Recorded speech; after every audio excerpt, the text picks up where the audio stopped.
selamat siang pemirsa di rumah. Apa kabarnya Anda hari ini? Semoga selalu dalam keadaan yang sehat dan juga baik pastinya ya. Senang sekali selama 60 menit ke depan, saya Melisa Gandasari bisa kembali menemani Anda dalam program kesayangan kita nih, program Dunia Sehat.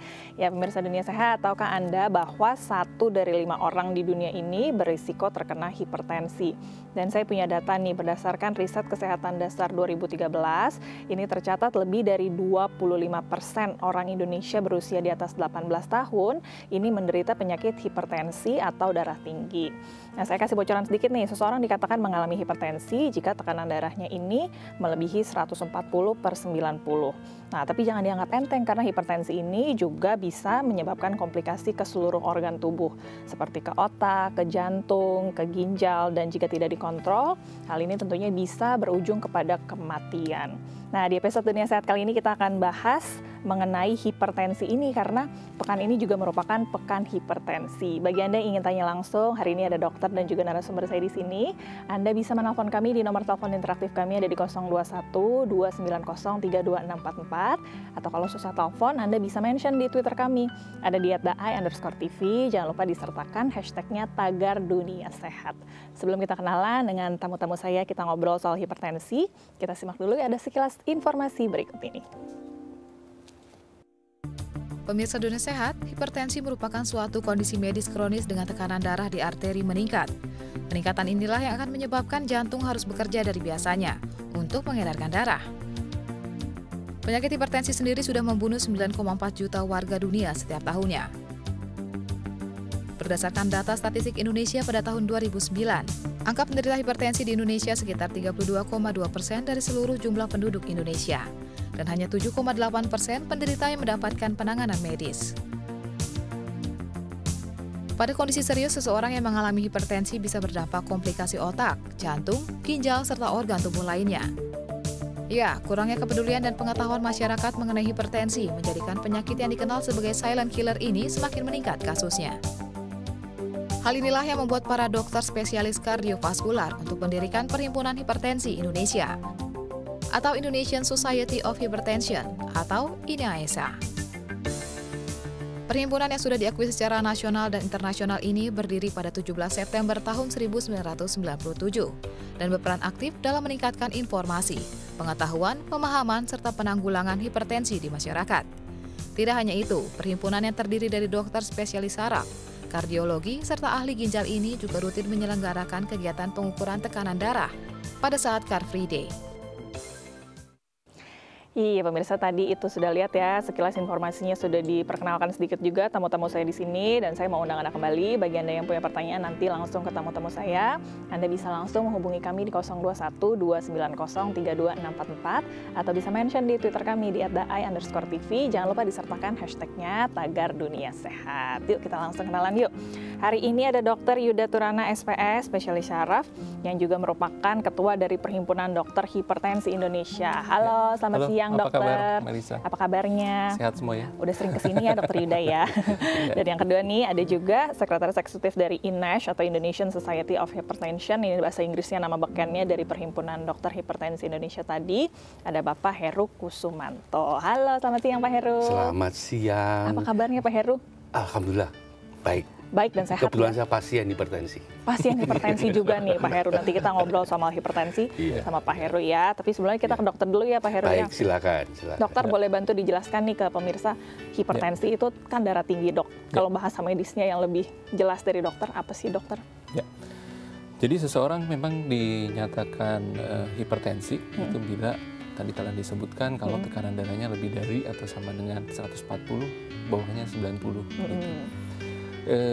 Memang yang jadi masalah seseorang dinyatakan hipertensi kan hanya berdasarkan pengukuran dari apa yang disebut dengan tensimeter gitu ya, dan tanpa gejala, tanpa simptom, dan sehingga setiap orang memang makanya di tema yang saat ini gitu ya, karena kebetulan kita di pekan hipertensi, kalau di dunia kita sebutnya sebaiknya setiap orang harus tahu angkanya masing-masing gitu.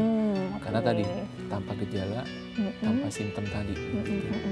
Kalau tekanan darah kita itu sebenarnya fungsinya buat apa sih dok? Dia tuh memacu jantung, aliran darah atau seperti apa sih dokter sebenarnya? Ya, Jadi yang seluruh tubuh kita sebenarnya baik otak, baik jantung, baik ginjal, apapun nama organnya gitu, selalu membutuhkan oksigen, nutrisi, gitu ya, metabolisme yang stabil di sana, membutuhkan satu aliran darah yang cukup baik, dan salah satu yang membantu aliran tadi adalah tekanan darah gitu. Tetapi prinsipnya kurang jangan, berlebih juga jangan gitu. Sehingga dari penelitian normatifnya ya oke lah, setinggi-tingginya mentok-mentoknya 140 lah, lebih rendah lebih bagus gitu. Kalau bawahnya ya setinggi-tingginya ya kalau bisa 90 lebih rendah lebih bagus begitu. Itu kecepatan laju darahnya atau apanya sih, Dok? 140, itu tekanan. Jadi kita bayangkan kalau seandainya pembuluh darah seperti pipa gitu ya, dan seperti selang gitu ya, dan kita bayangkan ada sesuatu yang mengalir di sana begitu. Dan tekanan itu sangat berpengaruh terhadap struktur pipanya, dan juga tekanan sangat berpengaruh terhadap apa yang ada di ujung pipa yang disebut dengan organnya begitu ya. Dan kita bayangkan kalau tekanan yang cukup tinggi dan apalagi jangka waktu lama, kita bisa bayangkan apa yang terjadi pada dinding selang dan pipanya. Tentu akan mengeras dan menebal gitu ya. Dan kita bisa membayangkan apa yang terjadi pada di ujung pipanya, selangnya gitu ya, dengan tekanan yang cukup tinggi, tentu akan merusak organnya gitu. Baik. Memang yang jadi kepedulian kita sebenarnya karena yang jadi masalah hipertensi ini tadi nggak ada keluhannya begitu. Saat sudah terjadi kerusakan pipanya, selangnya, saat sudah terjadi kerusakan organnya, baru ada keluhan gitu. Dan itu yang seringkali menyebabkan pasien mengeluh dan datang jadi ke dokter. ya. Nah, tapi kalau kita bicara penyakit itu sebenarnya udah tahap yang lanjut, bukan tahap yang sama kayak kalau di rumah gitu ya, Dok ya, kalau udah bocor, udah ada betul basah-basah tuh baru deh sadar ya. Padahal gitu. mungkin tekanannya di pipanya udah lama tuh terjadi. Kita ngobrol sama Pak Heru ya, Dok ya. Nah, Pak Heru ini kan ada Perhimpunan Dokter Hipertensi Indonesia. Ini kalau INASH atau Perhimpunan Dokter Hipertensi Indonesia nih seperti apa sih, Pak? Latar belakangnya, kegiatannya seperti apa sih, Pak Heru, boleh cerita? Iya, kegiatannya banyak sekali ya. Saya itu bergabung ke INASH itu kira-kira tahun 2012. Setiap tahun ada kegiatan ilmiah tahunan. Ya. Kemudian ada simposium untuk awam. Jadi kita sudah berapa kali melakukan sosialisasi mengenai hipertensi ini kepada awam. Seperti dijelaskan Dr. Yuda tadi, karena organ targetnya itu bisa ke otak, bisa ke jantung maupun ginjal. Ya. Itu kemudian ada workshop khusus untuk kegiatan tenaga medis, tenaga kesehatan. Ya. Itu. Udah dari tahun berapa sih Pak Heru ini, INASH ini? 97. 97. Dulu awal dibuatnya kenapa tuh Pak Heru? Ya, itu kebetulan kesepakatan dari beberapa dokter ahli jantung, kemudian dokter saraf, dan ginjal waktu itu bertemu di Korea. Di tempatnya saya lupa ya namanya, maaf saya lupa. Di Filipina atau di mana? Ya itu. Jadi kemudian mereka pulang ke Indonesia sangat memikirkan bagaimana, karena penderita hipertensi makin lama makin banyak dan makin menyerang usia muda. Betul. Ini ya kan paling berbahaya sekali. Jadi ini sebetulnya komitmen dari dokter-dokter spesialis tadi. Baik, nanti kita ngobrol lagi ya Pak Heru ya mengenai ya. INASH ini, dan juga kita ngobrol mengenai hipertensi sama Dokter Yuda. Kita jeda sebentar ya Pak Heru dan Dokter ya.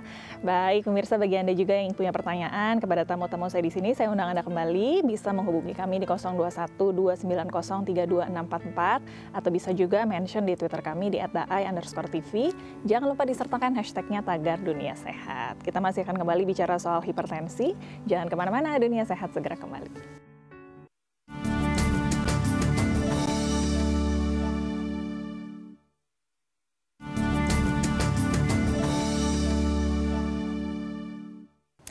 Anda kembali lagi di Dunia Sehat Pemirsa dalam rangka Pekan Hipertensi. Hari ini Dunia Sehat masih membahas mengenai hipertensi. Bagi Anda yang punya pertanyaan langsung, ingin tanya konsultasi dengan dokter atau ingin ngobrol dengan narasumber saya, Anda bisa menghubungi kami di 021-290-32644 atau bisa mention di Twitter kami di @daai_tv. Jangan lupa disertakan hashtagnya tagar Dunia Sehat. Masih ada bersama dengan saya di sini Dr. Yuda Turana SPS, spesialis syaraf, dan juga Bapak Heru Kusumanto, ini sekretaris eksekutif dari Indonesian Society of Hypertension atau Perhimpunan Dokter Hipertensi Indonesia. Kita ngobrol lagi ya Pak Heru. Pak Heru, tadi kan ini INASH-nya sudah dari tahun 97. Ya. Pak Heru bergabungnya sudah berapa tahun Pak? Baru 4 tahun. Baru 4 tahun. Ini isinya INASH ini dokter semua atau ada orang-orang lain juga yang bisa bergabung di INASH? Tidak, namanya juga perhimpunan dokter ya. Perhimpunan Tidak dokter, harus dokter. Dokter semua. Ya. Kalau Pak Heru ini dokter juga ya berarti? Bukan. Kok bukan? Saya sekretaris eksekutif, jadi tidak harus dokter. Tidak harus dokter. Iya. Tapi Pak Heru penderita hipertensi juga? Iya, kebetulan. Oke, kebetulan. Kebetulan. Selain Pak Heru ada juga yang penderita hipertensi yang juga ikutan bergabung di INASH ini, Pak? Mungkin ada ya, saya yakin itu, karena juga dokter pun yang hipertensi juga banyak. Dokter yang hipertensi juga ada? Banyak. Baik, Iya. Saat ini anggotanya ada berapa sih Pak Heru? Ada sekitar 300-an. Ya, 300 dokter ya. Berarti ya, di seluruh Indonesia itu berarti? Ya, seluruh Indonesia. Berarti kegiatannya tadi ya melakukan penyuluhan dan pengenalan sosialisasi, mengenai hipertensi ini.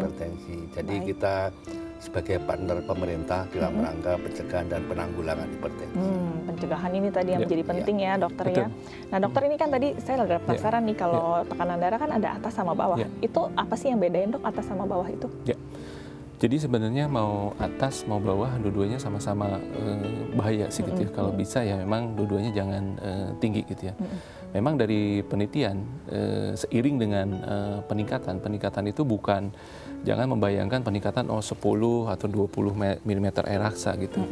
Jadi penelitian bahkan meningkat hanya 2 mm air raksa pun udah meningkatkan resiko stroke dan serangan jantung antara 8 sampai 10%. Itu datanya begitu.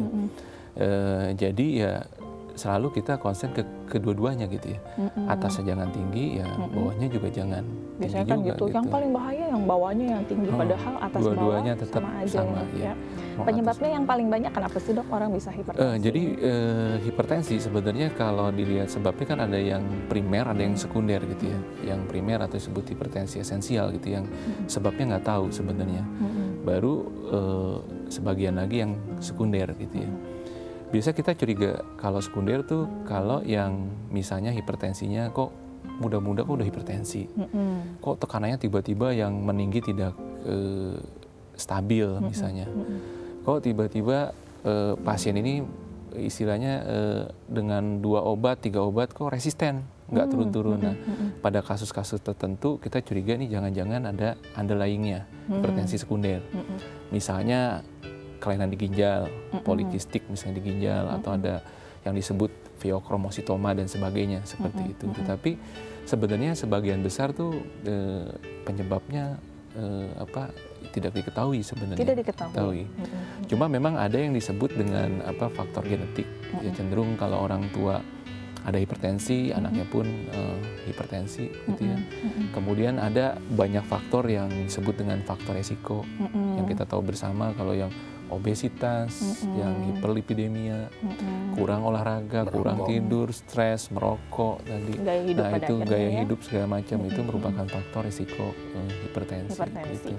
Kalau tadi hipertensi ada genetiknya, itu apakah keturunannya dia punya pipanya itu tadi, pembuluh darahnya yang jadi buruk, atau tekanannya yang keturunannya tinggi sih dok sebenarnya genetiknya tuh? Semuanya sebenarnya, semuanya. Jadi artinya bahkan ada satu penelitian sebenarnya untuk hipertensi menyebabkan target organ damage gitu, itu ada faktor genetiknya gitu. Itu yang sering pertanyaan, kok saya hipertensi tinggi tapi nggak kena, si ini hipertensinya nggak terlalu tinggi tapi kena begitu. Nah itu juga ada peranan faktor genetiknya gitu. Tapi lepas apapun ada faktor atau tidak ada faktor resiko genetik, siapapun yang hipertensi sebenarnya sedini mungkin harus ditanggulangi. Gitu. Makanya tadi Seperti harus itu. tahu bagaimana tekanan darah kita ya setiap harinya pada akhirnya. Iya. Bukan setelah ada keluhan maksudnya. Bukan sebelum ada bukan keluhan. setelah ada keluhan. Baik, ini yang disosialisasikan Ines berarti seperti apa nih Pak? Kalau kita harus periksa tekanan darah setiap hari, itu seperti apa sih Pak cara pencegahannya? Salah satu yang dilakukan? kita inginkan adalah cek tekanan darah setiap hari. Ya. Kemudian yang bisa kita intervensi itu adalah gaya hidup sebetulnya. Itu tadi ada kebiasaan merokok ya. Teman-teman yang remaja ini kan kalau nggak ngerokok kan nggak gaya gitu kan, nggak gaul gitu. Betul. Nah akibatnya ini salah gitu ya. Nggak olahraga. Contohnya saya sendiri itu nggak pernah olahraga, makanya istri saya tuh sangat ngomongin dosen itu cuma bisa ngajarin tapi nggak bisa ngasih contoh gitu. Berarti kembali ke pernah gaya makan hidup. sayur misalnya, saya tuh dulu sulit sekali makan sayur. Baru sekarang brokoli mau makan dan sebagainya baru sekarang. Karena memang hipertensi ini ujung-ujungnya paling banyak dari pola gaya hidup ya dok ya, betul, yang paling mempengaruhi. Betul. Tadi kan kita disuruh ukur tensi darah setiap hari ya, bagaimana pengukuran yang baiknya kita obrolkan setelah jeda ya dokter dan juga Pak Heru. Baik, pemirsa bagi Anda juga yang punya pertanyaan, ingin tanya langsung kepada Dokter Yuda dan juga Pak Heru di sini, saya undang Anda kembali bisa menghubungi kami di 021 290 32644 atau ditunggu juga mentionnya di Twitter kami di @daai_tv. Jangan lupa disertakan hashtagnya Tagar Dunia Sehat. Sebelum jeda, saya punya info sehat, buah yang dapat menurunkan hipertensi. Ini dia. Pemirsa Dunia Sehat, pola hidup sehat perlu dijalankan untuk dapat menghindari naiknya tekanan darah. Dan mengkonsumsi buah menjadi salah satu cara yang dapat dilakukan. Berikut beberapa buah yang dapat menurunkan tekanan darah tinggi. Beri. Tak hanya bentuknya yang menarik, buah dari kelompok beri juga kaya akan manfaat karena memiliki kandungan potasium yang tinggi.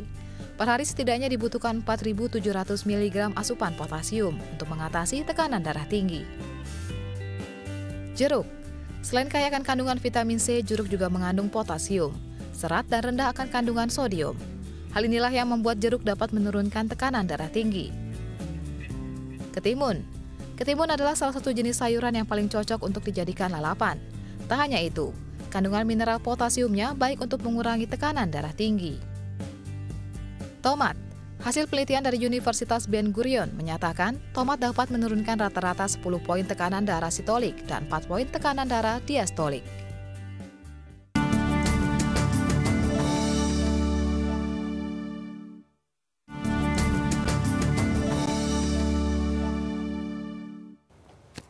Iya, nah kembali lagi di Dunia Sehat pemirsa. Saat ini kita masih membahas mengenai hipertensi. Bagi Anda yang ingin tanya langsung, saya undang Anda kembali masih bisa menghubungi kami di 021 290 32644 atau bisa mention di Twitter kami di @daai_tv. Jangan lupa disertakan hashtagnya Tagar Dunia Sehat. Kita lanjut lagi ngobrol dengan Dr. Yuda Turana SPS, spesialis saraf dan juga ketua dari Perhimpunan Dokter Hipertensi Indonesia, dan ada juga Bapak Heru Kusumanto, sekretaris eksekutif dari INASH tadi ya, Perhimpunan Dokter Hipertensi Indonesia. Nah dokter tadi kan sudah dikasih tahu Pak Heru, kita tiap hari harus ukur tensi ya. Yang benar mengukur tensi darah setiap hari itu ada langkah-langkah yang paling tepat seperti apa sih dok? Memang pada kondisi tertentu, khususnya yang sudah terkena kerusakan organ, sebaiknya makin sering makin bagus, misalnya tiap hari gitu. Memang pengukuran ini yang kalau sekarang kan pengukuran itu ada yang di rumah sakit atau di klinik, ada yang di rumah. Nah seandainya memang memungkinkan, kalau punya alatnya di rumah begitu. Di rumah sakit kadang-kadang mungkin karena pasien lihat dokternya, lihat suasananya, jadi deg-degan ya? Deg-degan, mungkin menunggu lama begitu ya, itu juga mempengaruhi gitu. Nah memang dianjurkan pengukuran itu katanya dalam posisi duduk bila memungkinkan, kemudian kedua, nah ini persiapan sebelum pengukuran gitu. Karena yang tantangan pada hipertensi sebenarnya kita hanya mengandalkan pengukuran yang disebut dengan tadi tensimeter tadi untuk nyatain seseorang nih hipertensi terkontrol atau enggak segala macam, hanya mengandalkan pengukuran. Jadi titik fokus adalah gimana ngukur yang benar begitu kan. Nah, bukan sekedar pasang diukur tensi begini, bukan, tetapi juga bagaimana persiapan sebelum pengukurannya itu sangat penting karena sangat mempengaruhi hasil pengukuran. Sebagai contoh misalnya, kita mau kencing nih karena kebelet, ya kalau bisa kencing dulu begitu, karena katanya kalau kandung kemih penuh itu bahkan bisa 10 sampai 20 nilainya lebih tinggi begitu. Kalau ngantri dokter kan karena udah mau masuk, udah kencingan nanti aja deh gitu kan. Nah, itu pengaruh. Kemudian kedua, apalagi kalau ngukur sebelumnya karena mungkin udah nunggu lama ke kafetaria dulu minum kopi. Apa itu juga pengaruh juga. Gitu. Kemudian juga sehabis aktivitas misalnya, karena telat buru-buru langsung masuk diukur itu juga sangat berpengaruh gitu. Seperti itu. Nah, makanya kita selalu nganjurin paling idealnya sih sebenarnya istirahat dulu lah. Setidaknya 5 menit. Memang ideal banget 5 menit, lama banget gitu biasanya. Tapi katanya paling cepat pun 1 menit harus istirahat dulu. Begitu. Nah, kemudian si pengukurnya juga penting. Selain yang pasiennya pun kalau bisa rileks, tenang, jangan tegang. Sebaiknya juga jangan melihat angkanya turunnya berapa, naiknya berapa, itu sangat berpengaruh katanya. Kemudian yang mengukurnya juga begitu, harus menggunakan satu mindset yang sesuai. Biasanya ukuran 2/3 dari lengan atas gitu ya. Tentu nanti kalau orang yang gemuk banget dengan kurus banget, yang pendek dan tinggi akan ada bedanya akan ada bedanya begitu. Dan juga cara melihatnya harus pandangan mata sesuai dengan tingginya disebut air raksa seperti itu. Nah, itu harus diperhatikan semua gitu untuk mendapatkan nilai yang betul. Hasil gitu. yang akurat ya. Kita tahan sebentar ya dok obrolannya. Itu tadi pemeriksaan kalau di rumah sakit, nanti kita ngobrol kalau cek di rumah gimana ya Pak Heru. Kita angkat telepon dulu sebentar nih dok. Halo, selamat siang. Halo, selamat siang Bapak. Dengan Bapak siapa di mana nih Pak? Halo, siang dengan Bapak Wawit Suparja di Sumatera Utara atau di Medan Tembung, Deli Serdang. Bapak Wit Suparja ya, di Deli Serdang. Silakan pertanyaannya Pak. Saya kan udah berumur 65 tahun. 62 tahun ya. Tuan saya ini terkadang aku punya katanya diponis punya hipertensi. Pernah tuh goyang itu udah pernah 180 sampai 180 apa tensinya. Saya goyang, tapi sudah itu saya minum obat amlodipin 1 hari 5 gram. Sudah itu kita keluarnya kita capek, mudah capek gitu. Mudah capek. 140 udah merasa capek ya Pak ya? Pertanyaannya? Pertanyaannya, kalau 140 saya down gitu. Tapi kalau 165 nggak down, bisa gitu. Kalau berapa Pak? Maaf? 165 malah lebih segar. Segar per 80 ya. Oke, baik. Kalau 140 down. Malah jadi pusing begitu ya Pak ya. Kenapa begitu ya? Baik. Dokter ada dulu yang mau ditanyakan untuk Pak Suparja? Cukup. Tadi obat antihipertensinya satu macam amlodipin 5 mg. Seperti betul itu ya? Oke, baik. Langsung coba dijawab sama Dokter Yuda ya. Terima kasih Pak Suparja nih. Aduh, baik Pak Suparja nih. Justru kalau lebih rendah, dia pusing katanya dok nih. Yang benar bagaimana nih dok? Ya. Jadi ini pertanyaan yang mungkin sering disampaikan juga oleh pasien-pasien yang hipertensi gitu ya. Tetapi kita kembali ke satu fakta bahwa semakin tinggi tensinya, baik yang di atas sistolik maupun yang diastolik di bawah, tetap resiko stroke, resiko jantung, resiko sakit ginjal itu lebih besar gitu. Jadi memang kalau misalnya nilainya 180 itu harus diturunkan gitu. Tetapi mungkin yang beda adalah cara menurunkannya begitu ya. Ada yang mungkin kalau terlalu cepat langsung kok kerasa pusingnya gitu ya. Bahkan hipertensinya sendiri tanpa gejala gitu. Ini gara-gara dikasih obat kok malah jadi ada pusing gitu. Nah, tetapi selalu kita menyampaikan ke pasien bahwa yang kita lihat adalah efek jangka panjangnya begitu ya. Obat antihipertensi nggak akan nyebabin stroke, nggak akan nyebabin sakit jantung, nggak akan nyebabin sakit ginjal gitu. Tetapi hipertensinya sendiri yang tanpa keluhan tadi justru ujung akhirnya akan kena stroke, kena jantung, kena ginjal gitu. Nah untuk di kasus ini memang tensinya awalnya 180 dengan amlodipin yang 5 mg begitu ya. mungkin bisa dikombinasi atau amlodipinnya bisa ditingkatkan dulu atau bisa juga dikombinasi dengan obat lain. Tetapi nanti cara menurunkannya mungkin yang secara perlahan-lahan begitu ya. Karena yang menyebabkan pusing karena turunnya drastis itu persepsi ya, pasien bahwa kayaknya kalau 140 kayaknya mungkin pusing begitu ya. Oke lah kita asumsikan itu karena tekanan darah yang menurun terlalu drastis gitu cepat. Tetapi pada Pak Wid ini memang sebaiknya tetap 180 itu ketinggian tuh. Tetap harus diturunkan, cuma mungkin nanti menurunkannya secara bertahap. Baik, mungkin jadi harus bisa dikonsultasikan ke dokternya konsultasi lagi ya, ke dokter ya. lagi seperti itu. Baik, kita ke Pak Heru nih. Pak Heru kalau tidak salah Pak Heru waktu terkena hipertensi ini 230 ya Pak Heru ya. Betul. Boleh diceritakan tuh 230 waktu itu kondisinya seperti Kebetulan apa? dokter saya itu ketua sebelum dokter Yuda. Jadi malah beliau yang kaget, saya nggak ngerti kalau tensi saya itu 230. Pak Heru waktu itu keadaannya gimana Biasa Pak? saja. Biasa saja. Orang saya pergi juga sendiri ke harapan kita. Beliau yang kaget, beliau yang ketakutan. Terus saya heran, kenapa dok? Loh 230 gini loh. Gitu. Sampai 230 saya tidak boleh langsung gejala, pulang, tapi tahan dulu, saya diberi obat, ditaruh di bawah lidah, kemudian dicek lagi, setelah turun tensinya baru boleh pulang. Pada saat itu, setelah itu setiap hari harus kontrol ada minum kontrol obat atau waktunya. bagaimana, Pak? Dulu setiap bulan harus kontrol. Sekarang ada BPJS 3 bulan sekali ke harapan kita. Sekarang tekanan darahnya Pak Heru berapa nih normalnya tiap hari? Rata-rata 135 per 75 gitu. Oke, sempat 230 ya.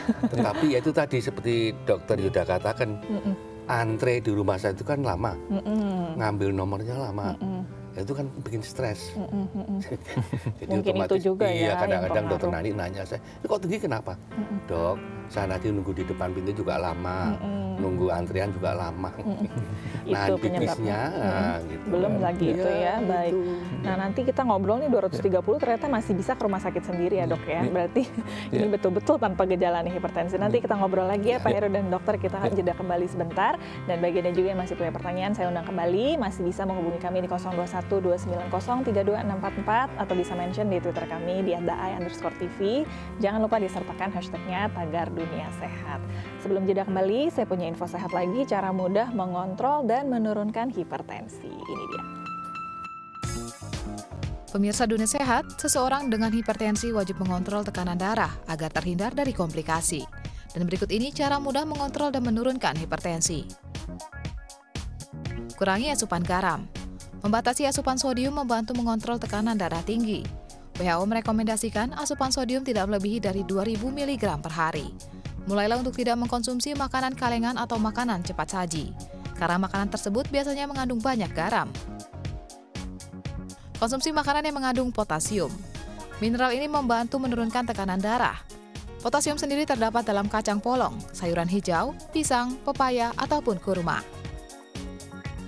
Modifikasi diet.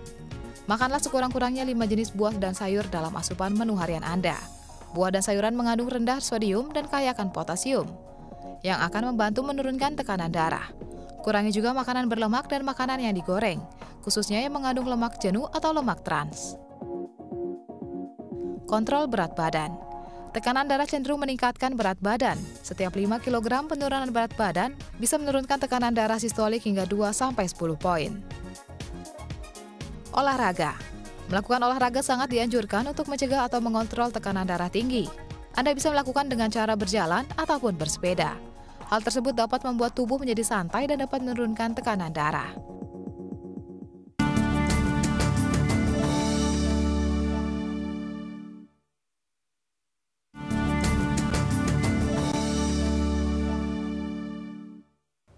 Anda kembali lagi di Dunia Sehat pemirsa, dalam rangka Pekan Hipertensi. Hari ini Dunia Sehat masih membahas soal hipertensi. Kita langsung lanjut lagi ya, ngobrol dengan Dr. Yuda Turana SPS, spesialis saraf, dan juga Bapak Heru Kusumanto, ini Sekretaris Eksekutif dari INASH, Indonesian Society of Hypertension.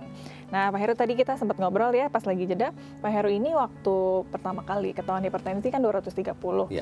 Kemudian 1 tahun yang lalu itu masih 200. Dan jadi ada komplikasi kena organ matanya ya Pak? Ya, betul. Jadi begini, karena tidak tertib, saya itu tidak disiplin ya. minum obat setiap hari itu kan sangat membosankan kan.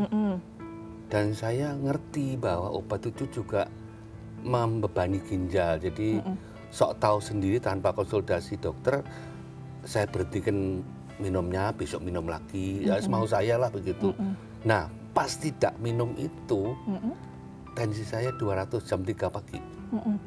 Kena stroke mata. Mata yang jadi kena, pembuluh darah di retina itu pecah, sehingga sempat blackout. Tapi sekarang jadi menurun juga ya? Alhamdulillah sempat diobati, sempat di laser, sempat baik. Cuma memang ada beberapa sel di pusatnya itu rusak. Jadi penglihatan saya ada beberapa yang masih kabur gitu. Baik. Nah ini komplikasinya ternyata begitu ya dok ya, bisa ke seluruh organ dan juga tadi karena kebiasaan mungkin minum obat yang kurang teratur ini bisa menyebabkan ada komplikasi yang lebih parah. Dan kita nanti ginjal saya sendiri juga sudah tinggal 30%. Ya. Baik, kita tahan sebentar, kita angkat telepon lagi ya dok ya. Halo, selamat siang. Halo. Selamat siang, Ibu. Mbak Melisa, selamat siang dokter. Iya. Selamat siang Pak Heru. Dengan Ibu siapa di mana nih Bu? Boleh kenalan dulu? Halo. Iya, dengan Ibu siapa Ibu? Saya dengan Ibu Harti, usia 80, tinggal di Jakarta. Ibu Harti di Jakarta. Saya banyak keluhan dok, saya mau minta tolong tanya bagaimana menangani diri saya karena saya udah 80 tahun. Saya pernah kecapean, tensi saya 145. Lalu saya ketakutan minum obat darah tinggi, tensi fast. Terus tiap malam sampai sekarang saya minum separuh sebelum tidur yang 5 mili dibagi 2. Tapi tiap malam sampai sekarang udah ada setahun lebih gitu. Untuk maksud saya untuk menjaga saya kalau kecapean itu darah saya naik sampai 140 dan kalau kebanyakan komunikasi sama orang itu badan saya rasanya panas sampai dari kepala sampai seluruh tubuh. Jadi saya takut darah saya naik. Jadi tiap malam saya konsumsi Tensiva separuh. Dan juga memang saya ada kelemahan di CPD saya itu kurang dari maksimal. Mestinya 140 14 berapa gitu. Saya cuma 11. Jadi kira-kira 3/4. Selain itu saya orangnya masih aktif di dapur, berdiri 1 jam lebih, mesti suka pergi ke pasar. Dan selain itu juga saya ini, otot saya ini udah tangan saya buat ngangkat ke atas sakit, untuk ke atas. Dan pertanyaannya boleh langsung Bu? Saya tambahin lagi dikit, Dok. Saya saking saya ketakutan, 2 tahun lalu saya MRI kepala saya, ternyata nggak apa-apa. Tapi saya pernah check up pakai alat semua seluruh tubuh saya. Saya divonis katanya kurang oksigen banyak. Karena saya pernah pergi dengan teman saya, berapa orang di mobil penuh, saya masuk hampir nggak bisa napas. Oke, terus baik. Saya nak tarik napas baru bisa sampai rumah. Solusinya bagaimana nih ya untuk menjadi lebih sehat berarti ya Ibu ya? Ya saya sama lagi gampang panas dok, maaf. Saya tambah, saya kok kecapean panas badannya. Oke, langsung coba dijawab ya Ibu Wati ya. Baik, sekarang badannya panas nih bagaimana? Kita langsung tanya sama dokter ya. Terima kasih sudah ceritanya nih, lengkap deh Ibu. Bagaimana nih dok, usianya sudah 80 memang jadi lebih rentan akan banyak penyakit sepertinya ya dok ya. Kalau dengar dari suaranya, saya pikir lebih muda dari 80 tahun ya. Ini kayaknya sehat banget begitu ya. Cuma yang saya tadi perhatikan, saya dengar, itu ada kata yang diulang-ulang terlalu sering. Saya takut ini, saya takut ini, saya takut ini gitu ya. Sebenarnya kalau tekanan darah 140, 145, usia 80 tahun, mungkin juga nggak harus langsung ketakutan untuk minum obat gitu. Dan selalu memang penanganan hipertensi kan dimulai dari perubahan gaya hidup tadi. Kadang-kadang ketakutannya ini justru yang kekhawatirannya ini yang khawatirnya justru yang menyebabkan tensinya jadi naik begitu. Nah kelihatannya juga tadi udah di MRI, di apa semuanya normal begitu. Nah mungkin pada kasus Bu Wati ini gitu ya, melihat dari suaranya yang cukup semangat dengan usia 80 tahun ini cukup ceritanya masih sehat lancar ya. Lebih senior dari Pak Heru ya Pak Heru, tapi kelihatannya ini cukup sehat begitu. Jadi Mungkin satu yang paling penting jangan terlalu banyak kekhawatiran gitu ya, karena kalau kita karena bicaranya topiknya hipertensi, salah satu yang menyebabkan tensi tinggi adalah sebenarnya stres, ansietas itu pun bisa gitu. Dan kalau di tingkat 140, 145, mungkin juga nggak harus langsung buru-buru minum dulu begitu ya. Perubahan gaya hidup kadang-kadang menurunkan juga tekanan darah begitu ya. Jadi memang harus konsumsi makanan yang sehat aja sudah cukup dan kurangin stresnya tadi ya. Betul, gitu. Tidur yang cukup, mungkin jalan pagi yang lebih sering begitu ya, kurangin garam gitu kan, itu dulu begitu. Tadi kalau dari kadar oksigennya yang kurang itu ada pengaruh nggak sih dok? Mungkin istilah awam sering disebut oksigennya kurang gitu apa ya. Saya nggak terlalu mengerti di sini definisi yang kurang oksigen gitu, tetapi yang bisa disampaikan tadi oleh Bu Wati sudah di MRI normal begitu ya. Dan kemudian obatnya pun kadang-kadang 5 mg yang amlodipin, lipotes 2, dosisnya terlalu kecil juga sih sebenarnya. Jangan-jangan sebenarnya tanpa obat pun mungkin kalau lebih rileks, lebih tenang, mungkin lebih baik juga. Begitu. Baik, waduh, tuh tadi langsung sudah dijawab ya Bu Wati sama dokter. Ibu masih sehat kok ya, jadi nggak perlu khawatir terlalu berlebihan. Obatnya juga mungkin kalau memang tidak perlu dikonsumsi, tidak perlu dikonsumsi. Coba gaya hidup yang lebih sehat, istirahat lebih banyak, minum air yang cukup ya, jangan kurangi juga tuh garamnya. Jadi semoga Ibu Wati bisa sehat terus ya. Nanti telepon lagi, kita ngobrol-ngobrol lagi ya Ibu Wati ya, semoga menjawab tadi. Baik, nanti kita ngobrol lagi ya Pak Heru dan juga dokter ya, kita harus jeda kembali nih, nanti kita angkat telepon lagi. Bagi Anda juga pemirsa yang masih punya pertanyaan, sekali lagi saya undang masih bisa menghubungi kami di 021-290-32644 dan bisa juga mention di Twitter kami di @daai_tv. Jangan lupa disertakan hashtagnya Tagar Dunia Sehat. Sebelum jeda, saya punya tips kesehatan, kenali gejala hipertensi. Ini dia.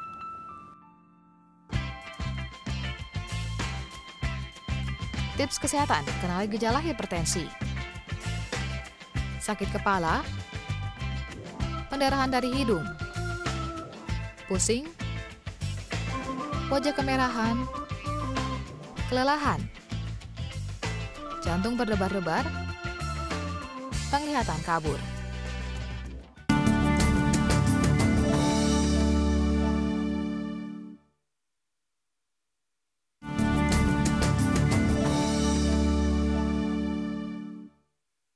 Terima kasih pemirsa, Anda masih bersama dengan kami di Dunia Sehat. Saat ini kita masih membahas mengenai hipertensi. Kita lanjut lagi ngobrol yuk dengan Dr. Yuda Turana SPS, spesialis saraf, dan juga Bapak Heru Kusumanto, Sekretaris Eksekutif dari INASH, Indonesian Society of Hypertension. Pak Heru, minggu ini kan Pekan Hipertensi ya. INASH ada kegiatan apa nih Pak selama Pekan Hipertensi? Pak Dokter Yuda yang jawab itu. Ini tanggal 17 ini hari hipertensi dunia. Ada kegiatan apa nih dokter? Ya, jadi ada beberapa kegiatan. Satu sih yang pasti kita menyadari bahwa kalau kita bicara hipertensi, sebenarnya yang angka yang paling menonjol itu mengenai pengetahuan masyarakat sebenarnya. Kita tahu bahwa data Riskerdas tadi karena disebut Riskerdas ya, 25% tadi ya. Jadi kalau kita bayangkan kalau ada 400 itu misalnya 400 orang nih, 100 orang kan menderita hipertensi. Cuma sebenarnya yang menarik data berikutnya, dari 100 orang yang menderita hipertensi, sebenarnya 70% dia tidak tahu bahwa dia hipertensi. Nah, tidak terkontrol. Ya, dengan latar belakang itu kita sebenarnya fokus di peningkatan awareness gitu ya. Selain hari ini kita terima kasih ke DAI TV, kita sama-sama menyiarkan betapa hipertensi itu fatal akibatnya begitu ya. Besok juga sebenarnya kita mengundang, itu ada sekitar 40 wartawan, kita konferensi pers, dengan berbagai topik, misalnya disfungsi ereksi, bagaimana hipertensi pada anak dan pada dewasa muda, kemudian apa pola hidup yang bisa dilakukan untuk mencegah hipertensi. Nah, juga kita akan mengundang yuk kalau DAI TV mau datang silakan. Kemudian ada beberapa kegiatan yang di awam gitu. Nah, kegiatan ini memang nggak terfokus hanya di pekan ini, tapi kita ada komunitas-komunitas tertentu yang kita bicara di sana tentang hipertensi gitu, sesuai dengan memang bidang ilmunya masing-masing gitu. Saat saya kebetulan dokter saraf, kita bicara pikun misalnya, selalu kita ungkapkan pikun itu penyebabnya hipertensi loh. Hipertensi nggak harus selalu stroke dulu jadi pikun gitu. Tapi hipertensi jangka lama pun bisa pikun. Karena tadi tekanan darah yang berlebihan bisa merusak organ itu tadi dok ya. Begitu juga nanti dari bidang nefro, dari bidang kardiologi gitu. Dan memang dari bulan Februari sampai sekarang itu banyak kegiatan-kegiatan yang menyangkut hipertensi. Selain INAESA sendiri, kita baru Februari kemarin mengadakan, dari kardiologi sendiri ada, dari nefrologi sendiri juga ada. Fokusnya memang memberitahu masyarakat betapa bahayanya hipertensi yang tidak diketahui ini sebenarnya ya dok ya. Tidak ada gejala itu ya. Kita tahan lagi, kita angkat telepon lagi ya, Pak Heru dan juga Dokter Ida. Halo, selamat siang. Iya, selamat siang. Selamat siang Pak Bapak. Iksan. Dengan Bapak siapa di mana Pak? Iksan. Pak Iksan Dengan di Pak mana? Iksan di Kemayoran, Di Jakarta Kemayoran. Pusat. Silakan pertanyaannya Pak Iksan. Iya, saya hanya memberikan tahu bahwa diri saya ini lain tersendiri daripada yang lain. Jadi kalau saya itu memasukkan gula itu 1 hari setengah atau seperempat kilo minimal. Dan kalau saya selalu makan itu nggak pernah sedikit. Dan kalau saya makan udang 1-2 kilo, begitu cumi atau kepiting dalam 1 minggu itu saya waktu ke Papua itu 1 minggu itu 150 ekor yang 1 kilo. Dan kenapa justru saya sangat berbeda dengan yang lain itu, selama saya asupan gula itu sudah selama 30 tahun lebih. Harus mengasup ya Pak ya? Kalau nggak diasup bagaimana keadaannya Pak? Lemes ya? Iya, kalau saya nggak masukkan gula malah badan saya lemas. Oh, malah lemas, oke. Atau makan-makan yang seafood itu juga badan saya nggak ada gairah. Oke, baik. Pertanyaannya kenapa jadi berbeda seperti itu ya Pak ya? Iya. Baik. Dokter ada yang mau ditanyakan dulu? Dan setiap hari juga tuh saya masukkan selalu harus ada udang, cumi atau kepiting gitu. Oke, baik. Dokter mau tanya dulu ya Pak Iksan. Pernah cek boleh. cek laboratorium apa segala macam normal Pak Iksan?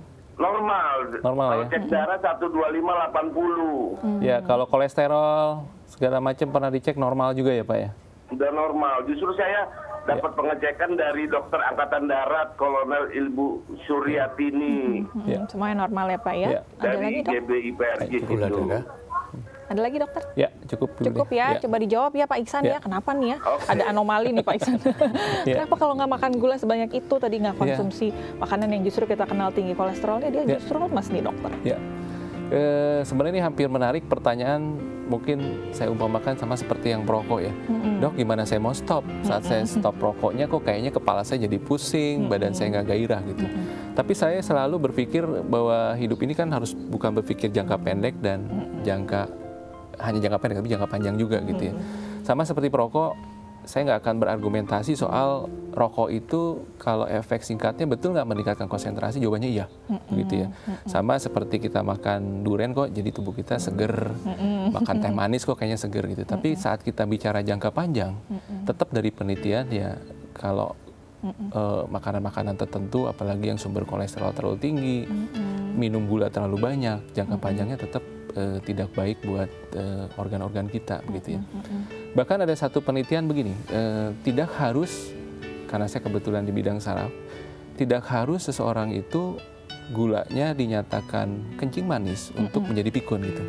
Bahkan kadar gula yang di atas rata, tetapi dia belum kencing manis gitu ya, itu jangka panjangnya tetap bisa cenderung untuk pikun di usia lanjutnya dibandingkan dengan yang kadar gulanya normal seperti itu sebagai contoh gitu. Waduh Pak Iksan, walaupun saat ini belum ada komplikasi atau masalah, jangan terus dibiarkan ya, walaupun tadi dicek laboratoriumnya semuanya normal, tetap harus nih kata dokter, jangan dilanjutkan terus ya, karena memang gula yang berlebihan, kolesterol yang tinggi ini mungkin nanti bisa berefek buruk pada Pak Iksan di masa yang akan datang. Jadi coba lebih normal aja ya Pak Iksan ya, semoga menjawab nih. Baik, Pak Heru saat ini pola hidupnya seperti apa sih?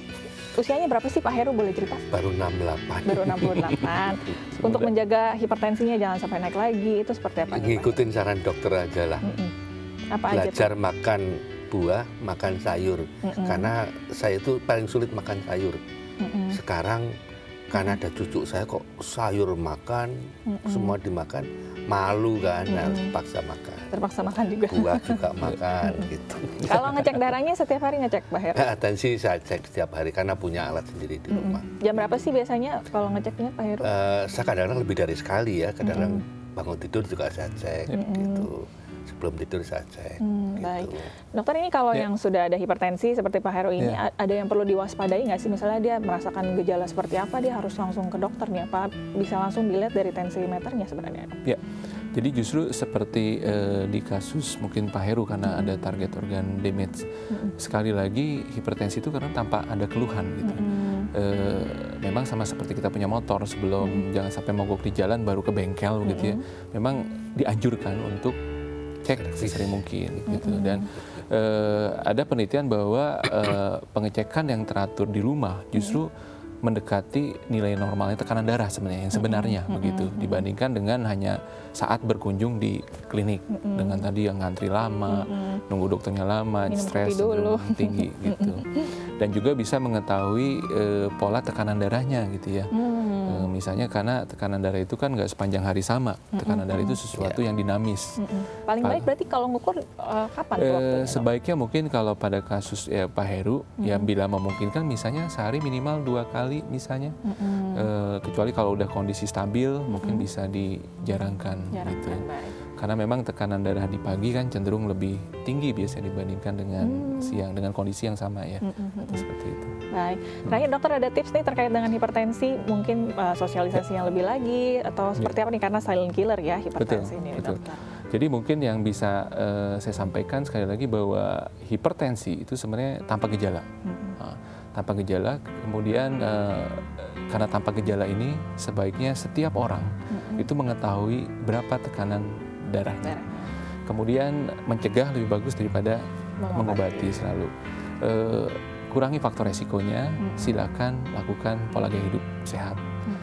Mungkin yang paling sulit adalah menyediakan waktunya, gitu ya. Jadi kurangi makan garam, banyak makan sayuran, olahraga frekuensinya diperbanyak, gitu ya. Kemudian juga jangan merokok ya. Merokok penting di Indonesia karena yang merokok banyak, gitu ya. Juga termasuk istirahat cukup ya, termasuk juga tidur malam.